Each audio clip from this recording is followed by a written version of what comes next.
नमस्कार साथियों, मैं विकास आप सभी का स्वागत करता हूं। एक बार फिर से हम पढ़ रहे हैं टिश्यू और टिश्यू को हम आगे पढ़ना चाहेंगे।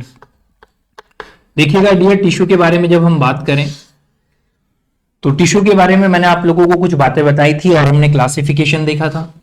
क्लासिफिकेशन में मैंने कहा था एक एपिथेलियम टिश्यू था, दूसरा कनेक्टिव टिश्यू था, तीसरा जो हमने कहा वो मस्कुलर टिश्यू था और चौथा जो हमने कहा नर्वस टिश्यू था। ये चार बातें हमने कर ली थी लास्ट क्लास में। आज हम जो टिश्यू डिस्कशन करेंगे वो टिश्यू डिस्कशन करेंगे नंबर 1 आपका एपिथेलियम टिश्यू। उसके बारे में हम डिटेल से जानते हैं और देखते हैं कि किस तरीके से जो है टिश्यू और टिश्यू के बारे में क्वेश्चन बन सकता है या एग्जामिनर आपसे पूछ सकता है। तो हम सबसे पहले नंबर 1 डालते हैं, आप सभी डालें मेरे साथ में। और नंबर 1 में हमने कहा एपिथेलियम टिश्यू। क्या कह रहे हैं डियर अपन? नंबर 1 और नंबर 1 को हम कह रहे हैं एपिथेलियम टिश्यू।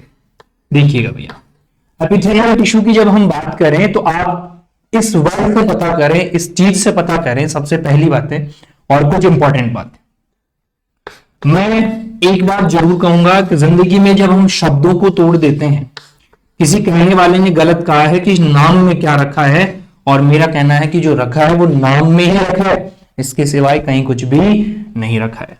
तो मैं दो वर्ड तोड़ रहा हूं, एक वर्ड मैंने एपी लिखा है, दूसरा वर्ड में लिख रहा हूं थीलियम। वो इस बात को डिनोट करता है कि टिश्यू, या फिर टिश्यू नहीं बोले तो थीलियम वर्ड इस बात को डिनोट करता है कि कोई भी क्या है आपके, कोई भी XYZ बेसमेंट मेम्ब्रेन है। क्या है डियर? कोई भी XYZ बेसमेंट मेम्ब्रेन है। और बेसमेंट मेम्ब्रेन है। एपी मतलब आप जानते हैं, क्या जानते हैं? एपी मतलब होता है डियर अपॉन। एपी मतलब क्या होता है डियर? अपॉन। और अपॉन मानी अगर आप देखें तो अपॉन मानी क्या होता है? ऊपर। तो एक बात यहां क्लियर हो जाती है कि ऐसे टिश्यू, देखिएगा ऐसे टिश्यू जैसे ये बेसमेंट मेम्ब्रेन है, बेसमेंट मेम्ब्रेन का मतलब हिस्सा जहां पर आप बैठे हुए हैं तो आपके हिस्से की क्या है? वो बेसमेंट मेम्ब्रेन है। बिल्कुल है सर। तो ऐसे टिश्यू जो प्रेजेंट होते हैं उन टिश्यू को क्या कहते हैं? एपिथेलियम टिश्यू कहते हैं। क्या कहते हैं डियर? उन्हें एपिथेलियम टिश्यू कहते हैं। क्लियर हो गई है? अरे बताओ हाँ या नहीं? बिल्कुल क्लियर बात है साहब। तो हम एक सिंपल सी बात कह दिए कि वो टिश्यू जिन टिश्यू के नीचे बेसमेंट मेम्ब्रेन होती है वो टिश्यू क्या कहलाते हैं डियर? वो टिश्यू आपके कहलाते हैं एपिथेलियल टिश्यू। यस और यस और नो? बिल्कुल। तो एक बात क्लियर, वर्ड को तोड़ा, वर्ड से पता चल गया। Very good. नेक्स्ट आ जाएगा, अब अपन आगे देखते हैं एपिथेलियल टिश्यू जो है वो टिश्यू शरीर में कहां कहां पाए जाते हैं। एपिथेलियल टिश्यू जो है वो शरीर में कहां कहां फाइंडिंग है, कहां कहां फाउंड है, पाए जाते हैं। देखिएगा, तो हमने कहा एपिथेलियल टिश्यू, सबसे पहले मैं आपको कह दूं आपकी स्किन की सबसे ऊपर वाली लेयर जिसे क्या कहते हो आप? एपिडर्मिस कहते हो। क्या कहते हो डियर? एपिडर्मिस कहते हो। और एपिडर्मिस में जो टिश्यू प्रेजेंट है उस टिश्यू को क्या नाम दिया गया है? उस टिश्यू को एपिथेलियम टिश्यू दिया गया है। अब देखो एक और बात क्लियर कर दूं यहां पर आप लोगों की, और बात क्या क्लियर कर दूं, सुने ध्यान से, कि आपका ये एक इंसान और उस इंसान का शरीर, और इस इंसान के शरीर के चारों तरफ कौन सी लेयर प्रेजेंट? तो लेयर का नाम आया, स्किन की लेयर का नाम क्या है? स्किन की लेयर का नाम आया एपिडर्मिस। तो कुल मिलाकर बात क्या हो गई मेरे को बताएं आप फटाफट से। कुल मिलाकर बात ये हो गई कि शरीर के बाह्य आवरण पर, शरीर की बाह्य सरफेस के ऊपर जो स्किन प्रेजेंट है वो स्किन कौन से टिश्यू की बनी हुई है? एपिथेलियम टिश्यू की बनी हुई है। कौन से टिश्यू की बनी हुई है? एपिथेलियम टिश्यू की बनी हुई है। मेरी बात समझ पा रहे हैं आप? Very good. तो एक बात तो क्लियर करें, दूसरी बात और ध्यान दें और विषय ध्यान दें। क्या ध्यान दें? दूसरा पॉइंट आता है कि वो कौन से टिश्यू होते हैं जिन्हें एवास्कुलर टिश्यू के नाम से जाना जाता है। वो कौन से टिश्यू होते हैं जिन्हें एवास्कुलर टिश्यू के नाम से जाना जाता है। अब फिर को तोड़ रहा हूं। ए का मतलब क्या होता है डियर? ए का मतलब होता है एब्सेंस। क्या मतलब होता है? एब्सेंस। और वैस्कुलर का मतलब क्या होता है? Blood vessels. ऐसे कौन से टिश्यू हैं जिनमें ब्लड वेसल्स नहीं पाई जाती है? तो वो टिश्यू होते हैं आपके एपिथेलियम टिश्यू। अब हम बात सुनिए, छोटा सा ध्यान दें, इधर की तरफ देखें, आप छोटे से डायग्राम के माध्यम से समझते हैं। सबसे पहले भाई आवरण और इसके नाम क्या दिया है मैंने, ये जो ऊपर वाला लेयर है इसका नाम हमने दिया है एपिडर्मिस। क्या नाम दिया है? एपिडर्मिस। इसके नीचे वाली जो लेयर है इसका नाम दिया है हमने क्या? डर्मिस। अरे पढ़ के आओ, ये तो छोटी छोटी बातें हैं। इसके नीचे वाली जो ये लेयर है इसका हमने नाम दिया है सबक्यूटेनियस फैट। क्या नाम दिया है? Subcutaneous fat. इसके पास में इसी को, इन दो लेयर को किस नाम से जाना जाता है? इन दो लेयर को जाना जाता है किस नाम से डियर? क्यूटेनियस। इसके नीचे हम बात करें तो यहाँ पर आपके जितने भी ऑर्गन्स हैं, जितने भी मसल्स हैं, वो सारे के सारे हैं। तो सप्लाई होती है, बिल्कुल होती है। सबक्यूटेनियस में होती है, बिल्कुल होती है। डर्मिस में होती है, बिल्कुल होती है। एपिडर्मिस में नहीं होती। तो क्वेश्चन एग्जामिनर का क्या बन जाता है? वो कहता है वाई में ब्लड की सप्लाई नहीं होती है, तो इसका मतलब एपिथेलियम टिश्यू में ब्लड की सप्लाई नहीं है। कैसे है? सुनिए, एपिथेलियम सुनिएगा, एपिडर्मिस में ब्लड की सप्लाई नहीं है केवल, लेकिन डर्मिस में तो है। और कौन से टिश्यू का एग्जांपल होता है? वो एग्जांपल होता है कनेक्टिव टिश्यू का, जो कि हम आगे क्लास में डिटेल में पढ़ेंगे। तो हमने कहा कि ऊपर वाली लेयर कौन सी? बोलो भैया, एपिडर्मिस। और ये ब्लड की सप्लाई देती है, इसमें जो निकले हुए पोर्स हैं किससे? डर्मिस से। और डर्मिस से एपिथेलियम क्या होती है? अपना न्यूट्रिएंट्स लेती है। क्या करती है डियर? अपना न्यूट्रिएंट्स लेती है। कौन लेती है? एपिडर्मिस। क्लियर बात है? एक जगह क्लियर हो गई कि टिश्यू यहां पर रहता है, इस टिश्यू को एवेस्कुलर टिश्यू कहते हैं, क्योंकि इसमें ब्लड की सप्लाई नहीं होती। ब्लड की सप्लाई नहीं होती तो न्यूट्रिएंट्स कहां से लेती है? तो डर्मिस से लेती है। डर्मिस से कनेक्टिव टिश्यू का एग्जांपल होता है। इतनी बात क्लियर है? Very good. तो हमने कहा एक चीज बता सकता हूं कि outer surface of the skin, outer surface of the skin. दूसरी जगह देखिएगा एपिथेलियम टिश्यू कहां पाया जाता है? दूसरी जगह देखते हैं तो मैं कहता हूं कि इंटरनल ऑर्गन, या ऐसा लिखना है स्मूथ ऑर्गन। क्या लिखना है? ध्यान से सुनिएगा, smooth organ internal epithelium tissue. जितने भी स्मूथ ऑर्गन है, उन स्मूथ ऑर्गन की जो इंटरनल लेयर है, उस इंटरनल लेयर में पाया जाने वाला टिश्यू होता है एपिथेलियम टिश्यू। मैं कल की क्लास में भी आप लोगों को कहा था, मैंने बनाया था यूट्रस। यूट्रस के अंदर ही अंदर वाली लेयर को मैं क्या कह रहा था? एंडोमेट्रियम। बाहर वाली को, उससे पास वाली को कह रहा था मायोमेट्रियम, और फिर कह रहा था पेरीमेट्रियम। हार्ट का चित्र बनाया था हमने, और हार्ट में हमने कहा था कि जो अंदर ही अंदर वाला है उसे क्या कह रहे थे हम? एंडोकार्डियम। पास वाली को कह रहे थे मायोकार्डियम, और उससे दूर वाली को कह रहे थे पेरिकार्डियम।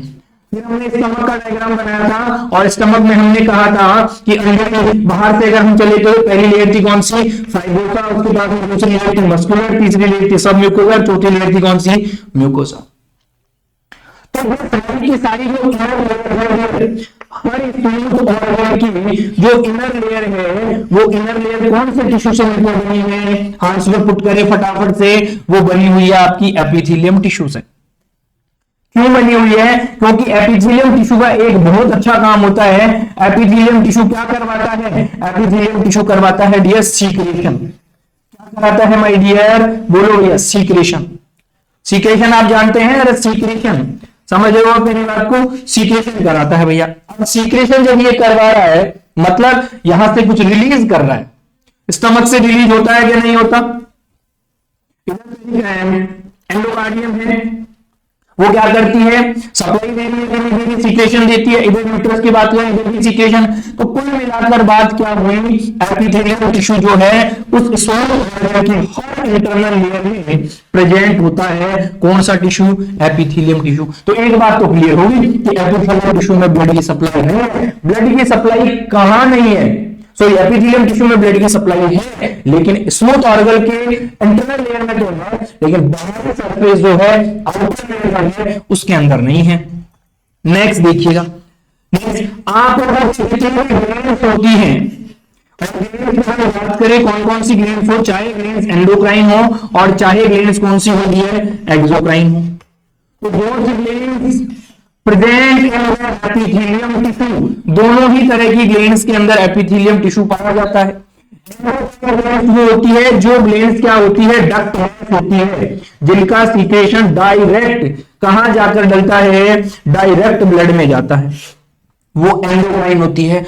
एक्सोक्राइन वो ग्लैंड होती है जिनका सीक्रेशन पहले डक्ट में जाता है और डक्ट के बाद में कहां पर जाता है, डक्ट के बाद में ब्लड में जाता है, वो होती है एक्सोक्राइन ग्लैंड। आपसे क्वेश्चन पूछ ले एग्जामिनर कि मिक्स ग्लैंड का एग्जांपल दो, किसका एग्जांपल दो, मिक्स ग्लैंड का एग्जांपल दो, तो बहुत सीधा सा एग्जांपल दे देना कि कौन सा होता है, पैनक्रियास मिक्स ग्लैंड का एग्जांपल है, क्योंकि कुछ पोर्शन एंडोक्राइन है तो कुछ पोर्शन एक्सोक्राइन है। लिवर जो है वो लिवर भी एक तरीके की ग्लैंड है। आपसे क्वेश्चन आ जाए, कैसे क्वेश्चन आ जाए कि बॉडी की लार्जेस्ट ग्लैंड का नाम बताएं, भागकर दौड़कर बता देना लिवर है। बॉडी की लार्जेस्ट ग्लैंड का नाम बताएं तो तुरंत बता देना लिवर है। एग्जामिनर कहें कि बॉडी के लार्जेस्ट ऑर्गन का नाम बताएं, एग्जामिनर कहें बॉडी के लार्जेस्ट ऑर्गन का नाम बताएं, तुरंत बता देना क्या कहना है, स्किन होता है साहब। क्या होता है, स्किन। देखो क्वेश्चन छोटे बताते जाऊंगा और कंपटीशन की तैयारी साथ कराते जाऊंगा। आप लोग एकेडमिक सेशन पढ़ रहे हैं लेकिन फील्ड में दूंगा, एकेडमिक पढ़ा और एकेडमिक के साथ में कंपटीशन भी डाला। यही खास यहाँ पर अपने दोस्तों को बताया, जबरदस्त क्वालिटी, जो क्वालिटी होगी वो A1, बिल्कुल A1 होगी साहब। ऐसे बिल्कुल कंसेप्चुअल चीजें बनेगी, कोई रटना नहीं है, कोई ऐसा पकड़ के खींचना नहीं है, हमको सिर्फ स्टेप बाय स्टेप चलना है। यकीन दिलाता हूं आप सभी को, आप सभी जुड़े मेरे साथ और अपने दोस्तों को लेकर जरूर आए। चलेगा भैया। तो हमने कहा आउटर लेयर में है, हमने कहा स्मूथ लेयर में है, हमने कहा कहां पर है, ग्लैंड्स में है। अरे यस और नो, टिश्यू के पाए जाने की जगह। क्लियर बात है, वेरी गुड। चलो कर देते हैं फिनिश और इसके बाद में हम आ जाते हैं क्लासिफिकेशन ऑफ एपिथेलियम टिश्यू। क्या कह रहा हूं dear, classification of epithelium tissue.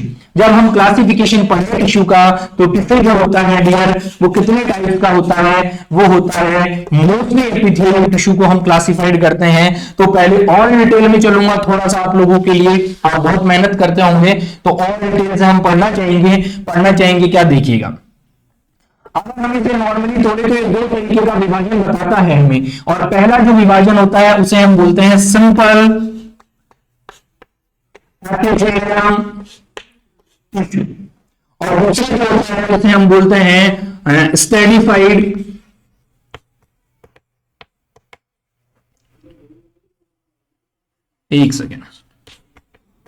Stratified epithelium tissue. तो दो तरीके का विभाजन हुआ, और ये भी फर्दर क्लासिफाइड किया गया है कितने टाइप में डियर, 4 टाइप में। पहला जो टिश्यू होता है उसको हम क्या बोलते हैं, स्क्वाइमस एपिथेलियम टिश्यू। कौन सा टिश्यू भैया, स्क्वाइमस एपिथेलियम टिश्यू। दूसरा टिश्यू जिसे हम बोलते हैं कॉल्यूमिनार एपिथेलियम टिश्यू, कॉल्यूमिनार एपिथेलियम टिश्यू। तीसरा हम जिसे बोलते हैं क्यूबॉइडल एपिथेलियम टिश्यू। चौथा जिसे हम बोलते हैं सीलिएटेड एपिथेलियम टिश्यू। तो भैया 4 कैटेगरी है, चारों को डिटेल में समझाता हूं, अभी आप टेंशन ना लें। ये नीचे वाला शायद दिख नहीं रहा आपको, मैं थोड़ा ऊपर लिख देता हूं, हट गया है, कैमरे की रेंज से बाहर हो गया है ये। चलिएगा यहां देख लीजिएगा, ये तो दिखता है, बिल्कुल दिख रहा है, चलिए अच्छी बात है। Ciliated epithelium tissue. दो तरीके का होता है, कितने तरीके का होता है, 2 तरीके का टिश्यू होता है। एक टिश्यू जिसे हम कहते हैं डियर, कौन सा नाम देते हैं, जिसे हम कहते हैं ट्रांजिशनल एपिथेलियम टिश्यू कहते हैं। क्या कहते हैं डियर, ट्रांजिशनल एपिथेलियम टिश्यू कहते हैं। और दूसरा जिसे हम कहते हैं स्क्वाइमस स्ट्रेटिफाइड टिश्यू कहते हैं। क्या कहते हैं, स्क्वाइमस स्ट्रेटिफाइड टिश्यू कहते हैं। ये स्क्वाइमस स्ट्रेटिफाइड टिश्यू होता है, ये भी 2 तरीके से विभाजित किया गया है, फर्दर 2 तरीके से विभाजित किया गया है। मैं ऊपर लिखना चाहूं, अगर यहां पर लिखूं तो दिख जाएगा क्या, बिल्कुल दिख जाएगा। अगर पहला देखें इसके अंदर, तो पहला होता है डियर आपका केराटिनाइज्ड टिश्यू। कौन सा टिश्यू होता है, केराटिनाइज्ड टिश्यू। और टिश्यू नंबर 2 जो होता है वो होता है आपका नॉन केराटिनाइज्ड टिश्यू। कौन सा tissue dear? Non keratinized tissue. अब एक टिश्यू का विभाजन आपके बोर्ड पे लिख दिया है, वापस से रिपीट कर रहा हूं, ध्यान दे, पहले क्लासिफिकेशन पढ़ें और ध्यान दे क्या करें। Epithelium tissue classified in 2 categories. Number 1 category is known as simple epithelium tissue और number 2 is stratified epithelium tissue. फिर हमने देखा सिंपल एपिथेलियम टिश्यू जो है वो फर्दर 4 कैटेगरी में डिवाइड किया गया है और आप लोगों के सामने है। स्क्वाइमस epithelium tissue, combination epithelium tissue, cuboidal epithelium tissue, chelated epithelium tissue. Tissue also classified in 2 categories। First category जो होती है स्क्वाइमस एपिथेलियम टिश्यू और दूसरा होता है transitional epithelium tissue. स्क्वाइमस certified epithelium tissue also classified in 2 categories। पहला हमने कहा केराटिनाइज्ड टिश्यू, दूसरा हमने कहा नॉन केराटिनाइज्ड टिश्यू। थोड़ा ध्यान से सुने, मेरी बात सुने, थोड़ा ध्यान से सुने। एक बार मैं इस टिश्यू को मिटा रहा हूं, किस टिश्यू को? स्ट्रेटिफाइड को। इससे इसलिए मिटा रहा हूं ताकि एपिथेलियम को पहले समझ लो, सिंपल वाले को। स्क्वाइमस का मतलब है, हमने कहा था कि टिश्यू में कौन सी मेम्ब्रेन प्रेजेंट? बेसमेंट में। और जहां पर ऐसे स्क्वाइमस शेप बन जाती है, कैसी शेप बनती हो? बेसमेंट मेम्ब्रेन पर ऐसी शेप देखी जा रही है, तो these tissue are known as the squamous epithelium tissue. ठीक है, अब हम कह रहे हैं दूसरा कॉल्यूमिनार। देखिएगा क्या बन गए हैं डियर? कॉलम, कॉम्ब बन गए, खंभे के समान आकृति बन गई है, ऐसे खंभे के समान आकृति बन गई है। तो स्ट्रक्चर आप माइक्रोस्कोपिक में देखते हैं तो कौन सा टिश्यू? कॉल्यूमिनार टिश्यू। नेक्स्ट देखिएगा, अगर वहां पर क्यूब शेप बन गई और कैसी शेप बन गई हो? क्यूब शेप बन गई हो तो उसे क्या कह देते हैं? उसे कह देते हैं क्यूबॉइडल। सीलिया का मतलब क्या होता है? सीलिया का मतलब होता है कि प्रोजेक्शन हो जाना। सीलिया का मतलब क्या होता है? प्रोजेक्शन हो जाना। और सीलिया को जो है वो कॉल्यूमिनार क्या कहा जाता है? हाँ, सीलिया जो है जैसे संरचना है, नॉर्मली ऐसे ही टिश्यू हम पढ़ रहे हैं, और अगर इन पे सीलिया प्रेजेंट है तो वो कौन सा कहलाएगा? सिलेटेड कॉल्यूमिनार एपिथेलियम कहलाता है। क्या बोलते हो? Chelated कॉल्यूमिनार epithelium. कॉल्यूमिनार जो कॉलम के समान संरचना है, प्रोजेक्शन है, प्रोजेक्शन को कहते हैं या फिर सीलिया कहते हैं, जो कि आप मोस्टली देखते हैं आपके रेस्पिरेटरी ट्रैक्ट में प्रेजेंट होते हैं, जो कि आप देखते हैं आपके यूटेराइन ट्यूब होती है, यूटेराइन ट्यूब के अंदर प्रेजेंट होते हैं। कौन प्रेजेंट होते हैं? Hair projection, ciliated columnar epithelium tissue present होते हैं। Ciliated columnar epithelium tissue present होते हैं। अगर नहीं तो समझ आ गई क्या बात? स्क्वाइमस वापस देखिए, स्क्वाइमस से बनी हुई है, कॉल्यूमिनार कॉलम बने हुए हैं, क्यूबॉइडल ट्यूब बनी हुई है, सीलेटेड में कॉल्यूमिनार के ऊपर क्या बना हुआ है? Hair projection. क्या खत्म हो जाता है? सिंपल एपिथेलियम टिश्यू खत्म हो जाता है। Very good. अब हमने टिश्यू नंबर 2 की बात करी थी और टिश्यू नंबर 2 को एक और बात से बता देता हूं। टिश्यू नंबर 2 हमने क्या कहा? हमने कहा स्ट्रेटिफाइड एपिथेलियम टिश्यू। क्या बोला dear? Stratified epithelium tissue also classified in 2 categories. बिल्कुल सर, बिल्कुल। पहली कौन सी कैटेगरी आई थी? स्क्वाइमस स्ट्रेटिफाइड आया था। कौन सा आया था? स्क्वाइमस स्ट्रेटिफाइड आया था। दूसरा कौन सा आया? ट्रांजिशनल एपिथेलियम टिश्यू आया। ट्रांजिशनल एपिथेलियम टिश्यू का सिंपल सा एग्जांपल, जहां पर मसल्स क्या हो जाती है? वो स्ट्रेट। अरे ब्लेडर में ऐसी मसल्स पाई जाती है, ब्लेडर में ऐसी मसल्स पाई जाती है जैसे ही यूरिनरी ब्लेडर क्या होने लगता है? फुल होने लगता है, तो ये मसल्स खिंचकर क्या होने लगती है? सीधी होने लगती है। और ऐसी मसल्स कहां पर पाई जाती है? तो कहां पाई जाएगी? तो तुरंत आंसर दे देंगे, यूरिनरी ब्लेडर में पाई जाएगी। कहां पाई जाएगी? यूरिनरी ब्लेडर के अंदर पाई जाएगी। अगर क्लियर है कि नहीं है? दूसरा, स्क्वाइमस में हमने कहा 2 तरीके के टिश्यू हैं। स्क्वाइमस में हमने कहा 2 तरीके के टिश्यू हैं। पहला टिश्यू जिसको हमने क्या नाम दिया है? इधर दे ध्यान दें। पहला टिश्यू जिसको हमने नाम दिया है क्या? Keratinized epithelium tissue. दूसरा टिश्यू जिसको हमने नाम दिया है नॉन केराटिनाइज्ड एपिथेलियम टिश्यू। कौन सा tissue? Non keratinized epithelium tissue. Keratinized epithelium tissue जहां पर केराटिन प्रेजेंट होता है, जहां पर केराटिन प्रेजेंट होता है। और केराटिन कहां प्रेजेंट होता है, बहुत अच्छा केराटिन के लिए जब जब ध्यान में आए चीजें तो कह देना बेटा स्किन में प्रेजेंट है। इसीलिए स्किन जो होती है, वो वाटर का एब्जॉर्प्शन नहीं करती है। अभी मैं एक और क्वेश्चन आप लोगों को सॉल्व करके दिखाऊंगा, ट्रिकी चीज बताऊंगा। वाटर का एब्जॉर्प्शन स्किन के द्वारा कभी नहीं होता है। नॉन केराटिनाइज्ड का मतलब है जहां पर केराटिन प्रेजेंट नहीं होता। देखिएगा, जहां पर हम बात करें स्मॉल इंटेस्टाइन की मैं बात कर लूं, म्यूकोसा की मैं बात कर लूं, है तो उसकी अगर हम बात करें तो वहां पर वाटर का क्या होता है, एब्जॉर्प्शन। और मेरे को एक बात यहां पर क्लियर हो कि साहब ये भी एपिथेलियम टिश्यू की बनी है, टिश्यू की बनी है, टिश्यू के साथ। तो फिर आप कह रहे हैं एक जगह तो कि पानी का एब्जॉर्प्शन नहीं होगा, एक जगह तो आप कह रहे हैं कि पानी का एब्जॉर्प्शन नहीं होगा। देखिए एग्जांपल समझिएगा, जैसे हम ये कह रहे हैं ये स्किन की लेयर है और स्मॉल इंटेस्टाइन की वो है, कौन है, स्मॉल इंटेस्टाइन की वॉल है। देखिए इधर तो इधर से तो इसने ऑब्जर्व कर लिया, अरे कर लिया कि नहीं कर लिया, बिल्कुल कर लिया। बना हुआ तो एपिथेलियम का ही रहना, अरे बना हुआ तो एपिथेलियम का ही रहना। तो इधर स्किन की बात करें, ये भी तो एपिथेलियम है ना, ये भी तो एपिथेलियम है ना, स्किन भी तो एपिथेलियम है ना। कहा कि नहीं कहा, एपिडर्मिस एपिथेलियम की बनी है साहब। तो ऐसा क्यों हो रहा है कि जब जब आप सुबह पानी से नहाते हैं, जब जब आप पानी से नहाते हैं तो आपके शरीर में पानी क्यों नहीं धंसता है, आपके शरीर में पानी क्यों नहीं धंसता है।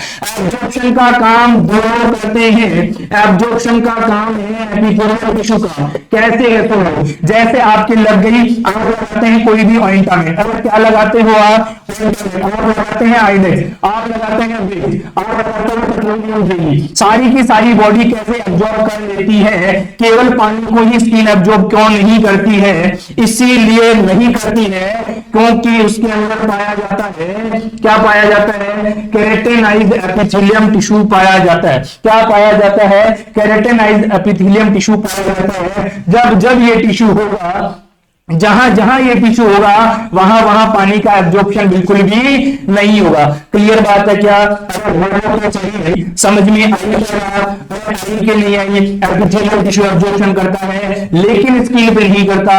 क्यों नहीं करता, क्योंकि उसमें पाया जाता है केराटिनाइज्ड एपिथेलियम टिश्यू। तो ये टिश्यू हुआ आप लोगों का एपिथेलियम टिश्यू। बिल्कुल, चलिएगा बेटा आज के लिए इतना ही। आप सभी का धन्यवाद। मैं विकास शर्मा विदा लेता हूं और सेशन कि दोनों बनना चाहो आपके जैसा। मिलते हैं अगली सुबह अगली क्लास में। आज के लिए इतना। All the best, all the best, all the best. साथियों जरूर अपने